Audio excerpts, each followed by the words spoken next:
Pessoal, bom dia, boa tarde ou boa noite.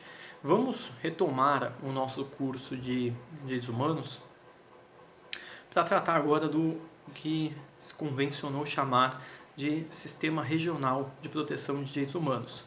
Nós falávamos na última aula acerca do Sistema Global de Proteção de Direitos Humanos, formulado no contexto da Organização das Nações Unidas. A ONU, portanto, ela erege dentro de si, por intermédio de alguns órgãos, o Conselho de Direitos Humanos, os Altos Comissariados, entre outros, mecanismos de verificação do cumprimento pelos Estados das normas de direitos humanos. É claro que, por mais que sejam as melhores as intenções das Nações Unidas, não consegue, mesmo com a pluralidade de órgãos, dar conta com eficácia ou com a efetividade necessária do respeito aos direitos humanos, considerados que são quase 200 os seus membros. Então, atuando de forma complementar, nunca de forma excludente, existem hoje 3 sistemas regionais de proteção de direitos humanos formulados, construídos dentro de organizações internacionais. O sistema europeu, o sistema africano e, o que nos interessa, o sistema interamericano de direitos humanos. O sistema interamericano ele é construído dentro da OEA, Organização dos Estados Americanos, que é um órgão, que é uma organização internacional, melhor dizendo, que tem por objetivo garantir a cooperação entre os Estados americanos, com a promoção da paz, com a promoção dos direitos humanos, com a promoção também de questões econômicas, de cooperação nesse aspecto. É uma organização internacional que visa, consequentemente, a integração regional da mesma forma que acontece, claro que num grau mais elevado, no contexto da União Europeia. A OEA não é efetivamente uma organização internacional de direitos humanos, como também não é a ONU. A proteção dos direitos humanos, a verificação dos direitos humanos é um braço que a OEA tem, como as Nações Unidas também têm. Em 1948, antes mesmo da Declaração Universal, foi concluída a Declaração Americana de Direitos e Deveres do Homem. Da mesma forma que a Declaração Universal é a pedra fundamental global da proteção dos direitos humanos, é possível dizer que a Declaração Americana é a pedra fundamental da proteção dos direitos humanos aqui no contexto americano. Só que, evidentemente, por ter a Declaração Universal um caráter global, uma formulação com vistas em uma medida também a uma distribuição geográfica equitativa, com pessoas do Canadá, dos Estados Unidos, do Reino Unido e até de origem não tão famosa, por assim dizer, concorrendo para a sua construção, ela tem certamente, inevitavelmente, mais fama do que a Declaração Americana.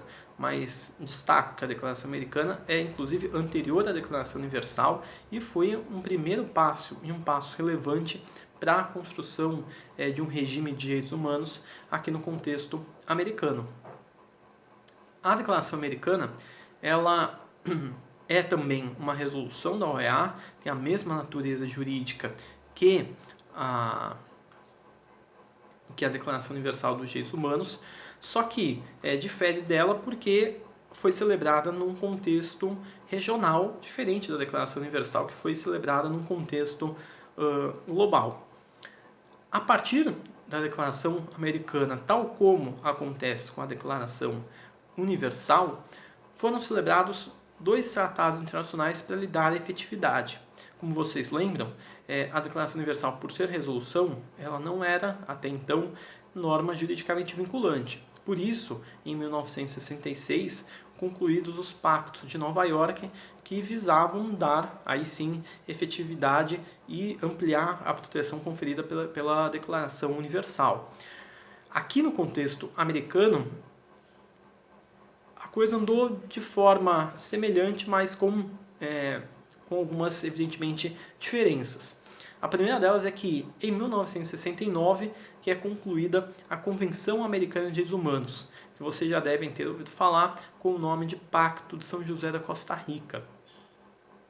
A Convenção Americana é um tratado extremamente semelhante ao Pacto Internacional sobre Direitos Civis e Políticos. Por quê? A Convenção Americana é, tal como a Convenção Europeia de Direitos Humanos, e tal como o PIDCP, uma convenção sobre direitos civis e políticos.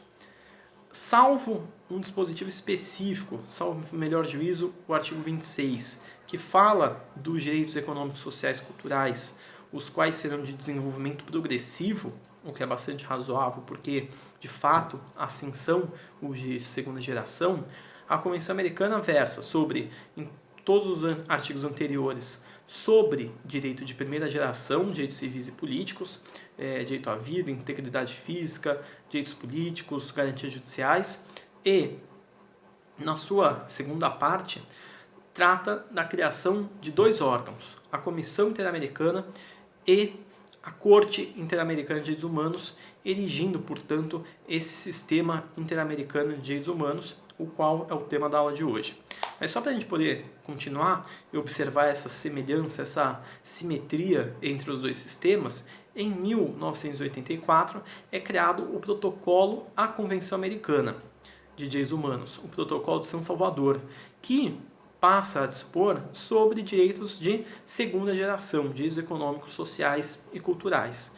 Então, se vocês pararem para observar, e tal como aconteceu também na Europa com a Carta Social Europeia, o sistema africano, destaco, não anda no mesmo sentido, porque a Carta Africana ela tratava no seu bojo tanto de direito de primeira geração quanto de direito de segunda geração. Portanto, se vocês pegarem uma folha de papel agora e colocarem o sistema global da ONU ao lado do sistema interamericano, vocês vão ver que eles são semelhantes.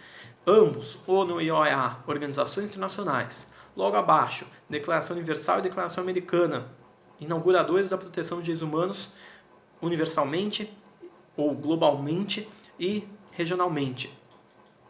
Ambas resoluções. Em seguida, Pacto sobre Direitos Civis e Políticos, Pacto sobre Direitos Econômicos, Sociais e Culturais. Aí no lado interamericano, Convenção Americana sobre Direitos de Primeira Geração e Protocolo de São Salvador sobre Direitos de Segunda Geração. Ou seja, há uma simetria muito interessante e bastante reveladora, sobretudo de, primeiro, se adotar numa organização internacional um documento não vinculante e depois disso se perceber da necessidade de um documento aí sim vinculante, de um tratado, para ter o condão de obrigar os Estados-membros. Então, consequentemente, a gente observa que juridicamente os dois sistemas eles são bem construídos. E da mesma forma que acontece no sistema da ONU, que existe convenções sobre temas específicos, a mesma coisa aqui acontece. Temos Convenção Interamericana contra a Tortura, temos a Convenção de Belém do Pará e tantas outras que tratam de temas específicos, de direitos específicos, assim como, repito, acontece no contexto da ONU. Então, vencida essa pequena introdução, cabe agora a nós destacar a existência de dois órgãos muito particulares e que, diferentemente do que falamos até então, não se confundem com outros existentes na ONU. Por quê? A ONU não tem uma comissão de direitos humanos e a antiga comissão que existia não se confunde com essa, da mesma forma que o Conselho também não se confunde, em que pese guardem algumas apenas semelhanças, e menos ainda não tem a ONU um tribunal sobre direitos humanos. Às vezes a gente ouve na mídia ou alguém mais desinformado falando numa corte de direitos humanos, e se referir a uma corte de direitos humanos é totalmente inadequado porque não há uma corte de caráter global de direitos humanos. Existem cortes regionais que, consequentemente, não se confundem com uma corte ou um tribunal de caráter global, como, por exemplo, é a Corte Internacional de Justiça, cuja matéria de análise não é direitos humanos e não tem as mesmas características e não tem o mesmo procedimento adotado por essas cortes regionais. Vocês vão achar o tema que nós estamos tratando aqui nos artigos 34 e seguintes da Convenção Americana de Direitos Humanos. Quem quiser abrir, basta colocar CADH no Google, em que pese alguns dispositivos estejam transcritos no material, e vocês vão ter, consequentemente, acesso a essas disposições. A comissão ela é composta por 7 membros que devem ter alta autoridade moral e reconhecido saber em matéria de direitos humanos. O Brasil já teve alguns representantes, como por exemplo o Hélio Bicudo, que foi um dos subscritores do impeachment da ex-presidente Dilma Rousseff, e tem hoje a excelente e fantástica professora Flávia Pelvezan como um de seus membros. A comissão ela desenvolve algumas atividades conforme o que dispõe o seu artigo 41. Diz ele que a comissão tem a função principal de promover a observância e defesa dos direitos humanos e tem as seguintes funções e atribuições. Entre elas, exemplificativamente, estimular a consciência dos direitos humanos, ou seja, uma função promotora, preparar estudos ou relatórios que ache necessário para o desempenho de suas atividades, atender a consultas, apresentar um relatório anual à Assembleia Geral da OEA sobre o que foi desempenhado e, aqui, o que nos interessa especificamente, o disposto na alínea F, atuar com respeito às petições e outras comunicações no exercício de sua autoridade, em conformidade com o disposto nos artigos 44 a 51 da Convenção. Vocês certamente lembram que nós, na última aula, falamos sobre órgãos criados por tratados internacionais e que esses órgãos, via de regra, eles recebem petições individuais, comunicações de indivíduos sobre violações de direitos humanos. É disso que estamos tratando aqui. A Comissão Interamericana de Direitos Humanos ela recebe petições de indivíduos que tenham tido seus direitos violados por Estados membros da OEA. A competência da comissão relativamente a essas petições, ela depende do aceite do Estado. Ou seja, quando o Estado ratifica a convenção, ele deve, ou ele pode, melhor dizendo, declarar se aceita submeter-se à competência da comissão para receber e examinar as comunicações em que o Estado parte alegue haver outro Estado parte incorrido em violações. Essas comunicações aqui, elas são aquelas deduzidas por Estados contra Estados. Ou seja, ao passo que naqueles órgãos criados por convenções a regra é de que há necessidade de aceite do Estado para receber petições de pessoas, aqui é exigido esse aceite para, leio novamente, receber e examinar as comunicações em que um Estado parte alegue haver outro Estado incorrido em violações de direitos humanos. Ou seja, na forma do 45, parágrafo 1º, é necessário o Estado declarar que aceita que um Estado possa apontar suas violações de direitos humanos à comissão.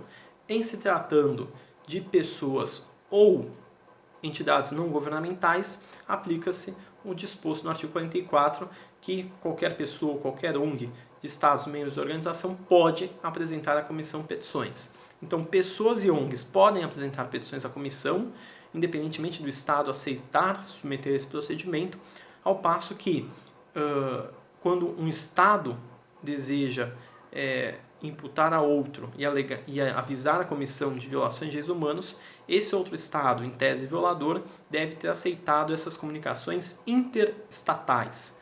Da mesma forma que, vejam só, nos órgãos criados por tratados, havia comunicações interestatais e havia também petições individuais, aqui a lógica da submissão a esses procedimentos é diferente. Aqui na Convenção é obrigatório o Estado aceitar um recebimento de petições advindas de um indivíduo ou de ONGs, ao passo que petições oriundas de Estados, aí sim deve haver o aceite expresso acerca desse tipo de procedimento. Então, pessoas e ONGs podem informar livremente a comissão de que um Estado que ratificou a Convenção Americana está violando direitos humanos. Em relação a essa petição oriunda de um Estado, ou seja, de um par, ele deve ter aceitado expressamente esse procedimento. Se não aceitou, não pode um Estado acusá-lo de violação de direitos humanos perante a Comissão Interamericana de Direitos Humanos. Certo? Continuando, existem requisitos que devem ser preenchidos para que essa petição formulada por um indivíduo, a gente está falando aqui de petições oriundas de indivíduos ou subscritas por organizações não governamentais, possam ser aceitas pela comissão. E esses requisitos estão estampados no artigo 46 e 47 da Convenção Americana. Sobretudo, começando pelo 47, a petição ela deve expor fatos que caracterizem violação de direitos previstos na Convenção, deve ser minimamente fundamentada e deve ter, consequentemente, alguma plausibilidade do que está sendo alegado, ela não pode ser manifestamente infundada ou cuja improcedência é imparcial, e também não pode ser reprodução de petição ou comunicação anterior já examinada pela comissão ou por outro organismo internacional. Então, não tive sucesso na comissão e quero tentar de novo com a mesma petição, com os mesmos argumentos, com os mesmos fatos. Além disso, na forma do artigo 47, devem ser preenchidos os requisitos do artigo 46. Então, o artigo 47 fala das hipóteses em que serão inadmissíveis as petições ou comunicações. E aí, consequentemente, a gente tem que analisar os requisitos previstos no 46. Esses requisitos do 46 são os seguintes. Primeiro, que hajam sido interpostos e esgotados recursos da jurisdição interna. Ou seja, esse artigo 46, parágrafo 1º, a linha A, diz respeito ao que se chama de esgotamento dos recursos internos. Ou seja, o indivíduo, ele tem que ter tentado resolver aquela suposta violação de direitos humanos primeiro dentro do seu sistema jurídico ao qual está vinculado. Ou seja, se eu sofro uma violação de direitos humanos, eu tenho que tentar resolver o problema primeiro dentro do país. Se eu não tiver sucesso e achar que eu continuo sendo vítima de violação de direitos humanos, aí sim eu posso me socorrer da Comissão Interamericana. Porém, e continuando, para depois ir para o parágrafo 2º, que essa petição seja apresentada no prazo de 6 meses a partir da data em que o requerente tenha sido notificado a decisão definitiva que viola os seus direitos. Por exemplo, sofri uma violação de direitos humanos, tentei me socorrer do Poder Judiciário, não tive sucesso, meus pedidos foram indeferidos, recorri novamente indeferidos, o meu recurso não foi pelo STJ ou STF, por exemplo, admitido. Ao trânsito em julgado. Da minha intimação sobre o trânsito em julgado daquele meu processo, onde eu relato a violação de direitos humanos e que ela não é analisada, eu tenho 6 meses para me socorrer da Comissão Interamericana. Se não fizer nesse prazo, perco o direito de pedir socorro a ela. Vejam, a Comissão Interamericana ela não é uma instância recursal. Eu não recorro à comissão. Eu pego aqueles fatos que dão origem à violação de direitos humanos, ou seja, o que eu sofri, o que eu tentei ventilar no processo judicial, o que não aconteceu no processo judicial, que não foram meus pedidos acolhidos, e monto uma nova petição, uma petição inicial, ou semelhante a uma petição inicial, e apresento os fatos esses fatos todos que supostamente dão origem à violação de direitos humanos. No entanto, essas disposições das alíneas A e B do inciso 1º podem ser relativizadas quando não existe no Estado um devido processo legal para apurar essas violações de direitos humanos, o que nunca será o caso do Brasil, porque por conta do princípio da inafastabilidade da jurisdição, tudo pode ser levado ao judiciário. B, tivesse sido impedido que o prejudicado, requerente, tenha tido acesso à jurisdição do Estado ou tenha sido impedido de esgotá-lo, ou seja, o judiciário se recusa a receber sua inicial ou impede que, por exemplo, ele recorra, ou seja, existe procedimento, mas a pessoa não consegue alcançar o judiciário. E, o que é o muito mais comum, a demora injustificada. O processo leva 5, 10, 15 anos para acabar, e aí essa demora injustificada, por exemplo, que é o que eu vou tratar com vocês na próxima aula, dá ensejo à prescrição. A prescrição de um agente que comete violação de direitos humanos. A demora injustificada, ou seja, a impossibilidade de ter uma decisão final na forma da linha B do inciso 1º, ou seja, meu processo está parado, não tenho decisão, e aí eu canso de esperar e me socorro da comissão. É uma hipótese de relativização dessa necessidade de esgotamento dos recursos internos. Então a regra é que eu devo esgotá-lo e que, ao esgotar os recursos internos, tenho 6 meses para socorrer-me da comissão. Entretanto, esse esgotamento ele é relativizado quando não há no Estado procedimento, quando não for possível esgotá-lo, seja porque não houve. E temos aqui, pessoal, uma pequena crise porque o pequeno saiu do tablet. Então, pessoal, eu vou parar por hora e eu já volto e continuo num outro vídeo.